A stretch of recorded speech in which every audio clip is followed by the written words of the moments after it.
क्या आप जानते हैं कि सद्दाम हुसैन इराक के सबसे ताकतवर मुस्लिम हुक्मरान थे। उन्होंने अपने 26 लीटर खून से एक कुरान लिखवाया जो आज भी इराक में मौजूद है। सद्दाम हुसैन ने बड़े पैमाने पर मस्जिद, मदरसों और अस्पतालों का निर्माण करवाया। उनके दौर में इराक अपने क्षेत्र की सबसे बड़ी अर्थव्यवस्था बन गया था। सद्दाम हुसैन के शासनकाल में इराक के लोग सबसे बेहतरीन जीवन जी रहे थे। 1980 में यूनाइटेड नेशन ने इसके लिए सद्दाम हुसैन को यूनेस्को अवार्ड से भी सम्मानित किया। सद्दाम हुसैन ने इराक में बहुत से मदरसों और मस्जिदों की स्थापना की। उनकी बनवाई गई उम्मुल मारीख मस्जिद को आज भी लोग दूर दूर से देखने आते हैं। सद्दाम हुसैन ने इस मस्जिद की मीनारें स्कड मिसाइल की तरह बनवाई। ये वही मिसाइलें थी जिनसे सद्दाम हुसैन ने इजराइल पर हमला किया था। स्कड मिसाइल की तरह बनी 43 मीटर ऊंची ये मीनारें आज भी दुश्मनों के दिलों में खौफ पैदा कर रही हैं। सद्दाम हुसैन ने इराक के लिए जो किया वो आज तक कोई नहीं कर पाया। उनकी दौरे हुकूमत में इराक साइंस और टेक्नोलॉजी के क्षेत्र में आसमानों पर पहुंच गया। उन्होंने बड़े पैमाने पर लेबोरेटरी और रसदगाहों को बनवाने का काम शुरू किया जिनसे लाखों वैज्ञानिक पैदा हुए।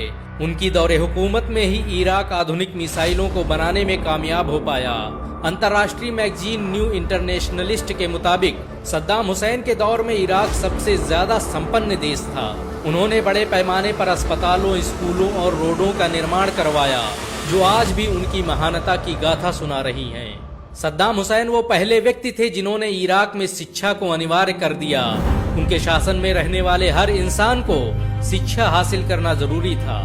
सद्दाम हुसैन की लोकप्रियता ने सारे रिकॉर्ड तोड़ दिए।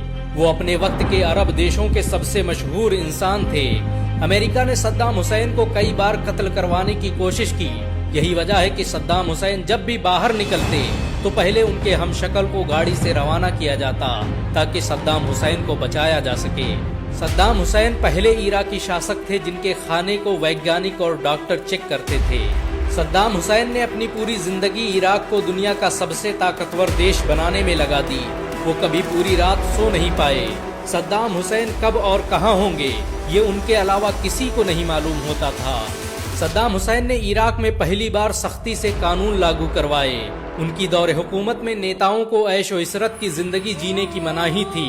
उन्होंने अपनी सरकार से कई मंत्रियों को सिर्फ इसलिए बर्खास्त कर दिया क्योंकि वो लग्जरी गाड़ियों में सज धज कर आते थे। सद्दाम हुसैन को फिजिक्स, हिस्ट्री और मिलिट्री साइंस में महारत हासिल थी। यही वजह है कि उनके दौर में इराक मिलिट्री साइंस के क्षेत्र में आसमानों पर पहुंच गया। उनकी लाइब्रेरी में विज्ञान और इतिहास से संबंधित दुनिया भर की किताबें मौजूद थीं। सद्दाम हुसैन खुद भी एक लेखक थे। उनकी लिखी किताबें आज भी पूरी दुनिया में पढ़ी जाती हैं। सद्दाम हुसैन 28 अप्रैल 1937 को तिकरित में पैदा हुए। ये वही शहर था जहां कभी सलाहुद्दीन अयूबी जैसा शेर पैदा हुआ। सद्दाम हुसैन के पैदा होने से पहले ही उनके पिता दुनिया से चल बसे। माँ ने परवरिश की और फिर चचा उसे लेकर बगदाद चले गए।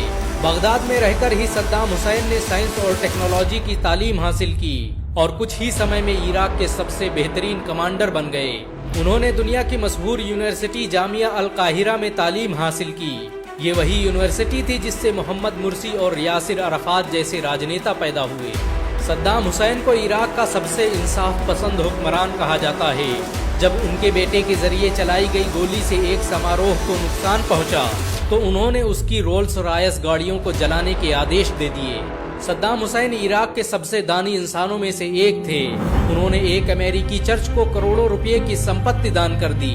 अमेरिका के लोग सद्दाम हुसैन के इस कदम से इतना प्रभावित हुए कि उन्होंने डेट्रॉयट शहर की चाबी सद्दाम हुसैन को सौंप दी। बहुत कम लोग जानते हैं कि सद्दाम हुसैन ने अपने खून से एक कुरान लिखवाया जो आज भी इराक में मौजूद है। उन्होंने इसके लिए लगातार 3 सालों तक अपना 26 लीटर खून दिया। इस कुरान को उम्मुल मारीख मस्जिद में आज भी देखा जा सकता है। सद्दाम हुसैन की सबसे बड़ी गलती उनका कतर पर हमला करना था। सद्दाम हुसैन को किसी ने गलत खबर दी कि कतर उनके देश का तेल चोरी कर रहा है और सद्दाम हुसैन बगैर सोचे समझे कतर पर हमला कर बैठे। उनके इस हमले ने अरब देशों में एक दहशत पैदा कर दी और पूरी इस्लामी दुनिया 2 हिस्सों में तकसीम हो गई। सद्दाम हुसैन की जिद और फैसले अटल हुआ करते थे, लेकिन फिर भी उन्हें अपनी इस गलती का जिंदगी भर पछतावा होता रहा। सद्दाम हुसैन ने इराक में बहुत से स्कूल और कॉलेज बनवाए। उनकी दौरे हुकूमत में इराक साइंस और टेक्नोलॉजी का गढ़ बन गया। इराक ने एक साल में इतने आविष्कार कर लिए कि अमेरिका को डर लगने लगा कि कहीं सद्दाम हुसैन भी परमाणु बम बनाने में कामयाब न हो जाएं। और यही वजह है कि उसने इराक पर बहाने से हमला कर दिया। अमेरिका और ब्रिटेन ने सद्दाम हुसैन पर 148 लोगों को मारने और परमाणु हथियार रखने का इल्जाम लगाया और इराक में अपनी सेनाएं उतार दी। जॉर्ज बुश के इशारे पर सद्दाम हुसैन पर मुकदमा चलाया गया ताकि उन्हें इराक की सत्ता और फिलिस्तीन की आजादी से रोका जा सके। सद्दाम हुसैन के 2 वकीलों को सिर्फ इसलिए कत्ल कर दिया गया कि वो सद्दाम हुसैन की पैरवी कर रहे थे। सद्दाम हुसैन के खिलाफ फैसला सुनाने से ठीक पहले जज बदल दिया गया और फिर वही हुआ जो अमेरिका और इस्लाम दुश्मन चाहते थे। 30 दिसंबर 2006 को सद्दाम हुसैन को फांसी देने का आदेश दे दिया गया। फांसी से पहले सद्दाम हुसैन ने वजू बनाया, नमाज पढ़ी और कुरान की तिलावत करते हुए तख्ते-ए-दार की तरफ बढ़ते चले गए। उनके दाएं हाथ में कुरान थी तो बाएं हाथ में तस्बीह और मुसल्ला। फांसी पर चढ़ने से पहले उन्होंने कुरान जल्लाद के हवाले की और अल्लाहु अकबर के नारे के साथ फंदे तक पहुंच गए। मजमे में दहशत का माहौल था, लेकिन सद्दाम हुसैन के चेहरे पर एक अलग ही सुकून नजर आ रहा था। सद्दाम हुसैन को जिस दिन फांसी दी गई वो बकराईद का दिन था। मुसलमान एक तरफ जानवरों को कुर्बान कर रहे थे तो अमेरिका सद्दाम हुसैन को।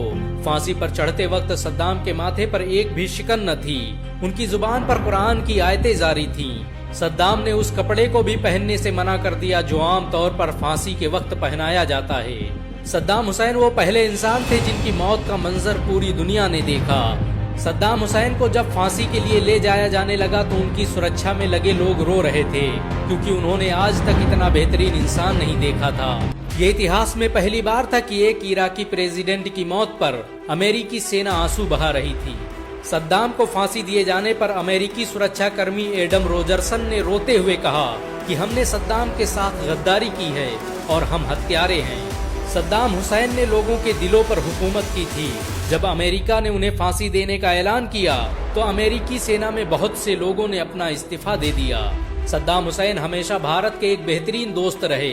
उनकी दौर हुकूमत में इराक हर मुश्किल घड़ी में भारत के साथ खड़ा रहा। भारत की तत्कालीन प्रधानमंत्री इंदिरा गांधी ने ही सद्दाम हुसैन के बेटों के नाम रखे थे। अमेरिकी खुफिया एजेंसी के मुताबिक अगर सद्दाम हुसैन थोड़े दिन और जिंदा रहता तो मस्जिद अक्सा आज मुसलमानों के हाथ में होती।